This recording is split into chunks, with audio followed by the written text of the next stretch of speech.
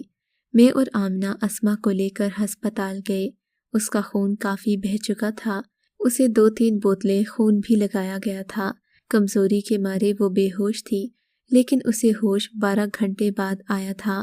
جب وہ ہوش میں آئی تو میں نے خدا کا شکر ادا کیا۔ اس وقت اس کی حالت ایسی تھی کہ میں نے اس سے کچھ پوچھنا مناسب نہیں سمجھا۔ پھر جب تھوڑے دنوں کے بعد اس کی صحت بحال ہوئی تو اس نے مجھے بتایا کہ میرے ہی بھائی نے اس کی زندگی برباد کی ہے۔ اس بات کا اندازہ تو مجھے پہلے ہی ہو چکا تھا۔ اسما، کیا میرا بھائی تمہیں تنگ کرتا تھا؟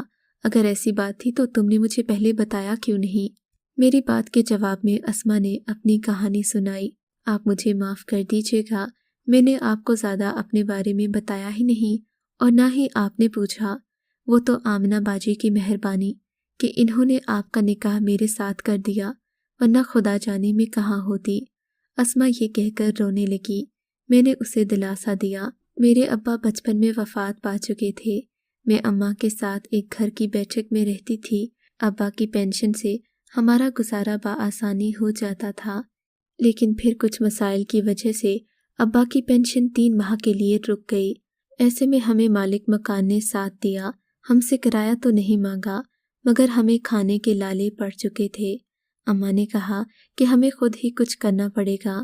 خدا جانے بینک والے ہمیں پینشن کیوں نہیں دیتے۔ ہر طرف مایوسی ہی مایوسی تھی۔ میں اور اماں کاغذ کے پھول تیار کرتے اور مختلف دکانوں پر بیچ آتے تھے۔ اس سے ہمارا گزر بسر اچھا ہونے لگا۔ ایک دن میں اسی طرح پھول بیچنے ایک دکان پر گئی کہ وہاں ایک شخص جو کافی سارے پھول خرید چکا تھا، اس نے مجھے دیکھا۔ اس نے مجھے بتایا کہ وہ میرے سارے پھول خرید لے گا، اور وہ بھی اچھی قیمت پر۔ میں تو پھولے نہ سمائی۔ میں نے سارے پھول اسے دے دیے اور پھر کہا کہ میں اسے اور بھی پھول بنا کر دوں گی۔ قصہ مختصر یہ کہ میری اس کے ساتھ جان پہچان ہو گئی، اور ایک دن اس نے مجھے شادی کی پیشکش کر دی۔ اس نے کہا تھا کہ میں بہت ہی زیادہ خوبصورت ہوں، اس کے دل کو بہائی ہوں، اور وہ مجھے اپنا بنانا چاہتا ہے۔ میں نے اسے کہا کہ میں ایسے تمہاری بات نہیں مانوں گی جب تک تم اماں سے میرا ہاتھ نہیں مانگ لیتے۔ اس نے کہا میری والدہ بہت سخت مزاج ہیں، کبھی بھی تمہارا رشتہ لینے پر راضی نہیں ہوں گی۔ ہاں البتہ میں ابا اور بڑے بھیا کو منا لوں گا، وہ ضرور تمہارا رشتہ مانگنے آ جائیں گے۔ میں نے گھر جا کر اماں کو بتایا تو وہ بہت خوش ہوئیں۔ ہمارے مالک مکان تجربہ کار تھے۔ ان کو اس معاملے سے آگاہ کیا تو انہوں نے کہا کہ بہتر ہے بچی کی شادی اپنے رشتہ داروں میں کرو، مگر اماں نے امیر لوگ دیکھ کر میرا ان کے ساتھ رشتہ پکا کر دیا۔ میرا رشتہ لانے والا کوئی اور نہیں، تمہارا سگا بھائی تھا، جس نے اپنے ساتھ ایک بوڑھی عمر کا آدمی لایا اور بتایا کہ یہ میرے والد محترم ہیں۔ ایک اور آدمی کو اس نے اپنا بھائی بتایا، مگر جب شادی کے بعد وہ مجھے اپنے گھر لے کر گیا تو اندازہ ہوا کہ یہ کوئی گھر نہیں بلکہ اور ہی جگہ تھی۔ میں یہاں آ کر جس جنگل میں پھنسی تھی وہاں سے نکلنا انتہائی مشکل تھا۔ یہ بوڑھا آدمی جو پاؤں میں قبر لٹکائے بیٹھا ہے، اس کی رنگین طبیعت کا اندازہ لگائیے کہ اس نے اپنی بیوی کو گھر کے ایک حصے میں رکھا ہوا تھا جبکہ دوسرے حصے میں یہ اپنی رنگرلیاں مناتا تھا۔ سیکیورٹی گارڈ تو اس نے نام کا رکھا تھا، دراصل تمہارا بھائی سیٹھ کا چیلا ہے اور اس کے لیے نئی نئی لڑکیوں کا شکار کرتا ہے۔ اس نے اس بات کا خیال بھی نہ کیا کہ میں اس کے نکاح میں تھی۔ یہ روز مجھے سیٹھ صاحب کے پاس لے جاتا اور خود باہر پہرا دیتا تاکہ بیگم صاحبہ تک یہ بات نہ پہنچے کہ وہ ایک لڑکی کو زبردستی اپنے گھر میں قید کیے ہوئے ہے۔ تمہارا بھائی جس لڑکے کو اپنا بھائی بتا کر لایا تھا وہ بھی اس کھیل میں برابر کا شریک تھا۔ میری زندگی جہنم ہو گئی تھی۔ ایک دن سیٹھ کی بیوی نے مجھے روتے ہوئے دیکھ لیا، وجہ پوچھی تو میں نے اسے ساری حقیقت سے آگاہ کیا۔ اس نے مجھے اپنے زیورات دیے اور کہا کہ تم اس گھر سے فوراً چلی جاؤ اور دوبارہ کبھی یہاں نہ آنا۔ تمہارے بھائی نے مجھے پہلے ہی طلاق دے دی تھی، اور ویسے بھی جس نکاح کی اس نے اتنی بے حرمتی کی اس کا ہونا یا نہ ہونا ایک برابر ہے۔ اس دن کے بعد میں اپنی ماں کے پاس واپس آ گئی تھی، لیکن ہمیں یہاں بھی سیٹھ کے بندوں کے پہنچنے کا خطرہ تھا۔